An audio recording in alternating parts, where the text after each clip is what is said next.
I want to talk a little bit about these ICE agents that got caught lying under oath. And then Kristi Noem repeated their lies. Yeah. They said that these Venezuelan immigrants was beating them up with shovels. Yeah. That was what it was, right? Yeah, and they shot one of them in the leg. Yeah.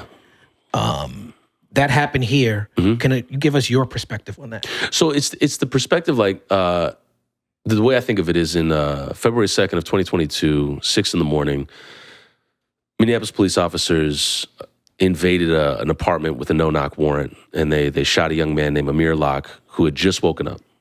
And he was sleeping next to his gun that he was licensed and permit to carry and own.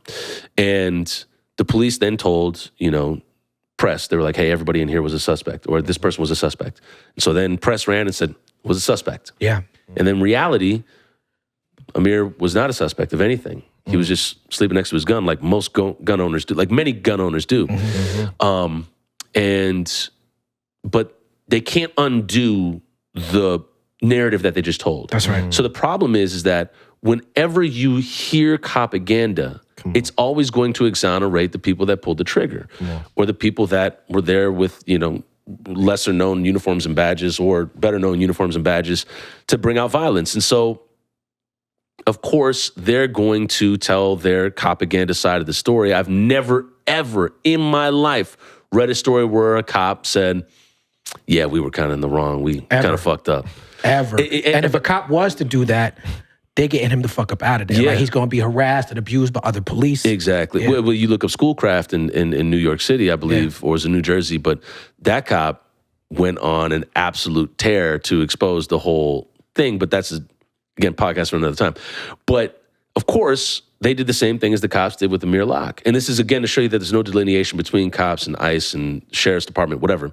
And ICE has to, it sounds like they have to insert more hyperbole, because what they're doing is even more out in the open and more wild, and everybody's filming it and everybody understands what it is. So they have to create a crazier narrative for you to believe or to sell. And then Kristi Noem turns around and says it.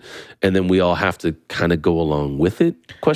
So yeah, it's fascism that we're seeing, and how 100%. if the state can just tell you, well, he was a terrorist, or he was trying to kill police. The things that they've said about Alex Preddy, the things that they said about Heather Heyer back in the Charlottesville days, just the things that they say about black people just because of the skin that we walk around in. Yeah, it's dastardly. It's to a more public degree, because the idea is that when you look at Emmett Till, I mean, there was the idea of like he looked at a white woman, if even.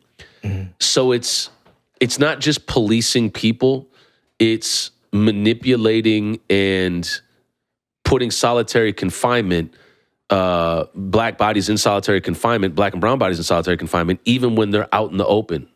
That's it. Yeah. So there's this idea to manipulate our actions in all of these things. And if somebody was just going home and just plain clothes, whoever's pull up on them on the north side at night, what are we talking about? What are you saying? Yeah. North side at night. Of course, somebody's gonna.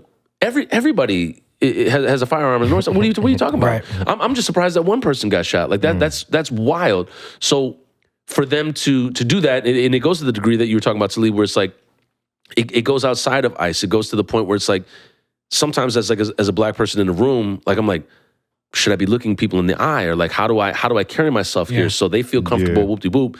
But with that happening, the story got spun so poorly that ICE went in and then threw tear gas underneath the car and flashbangs where kids were in the car. They terrorized the neighborhood, and everybody in the north side knew what it was. But they attacked children, and they shot a man in the leg. Which side are you on? Get off the fence, son. Which side are you on? Get off the bench, son. Which side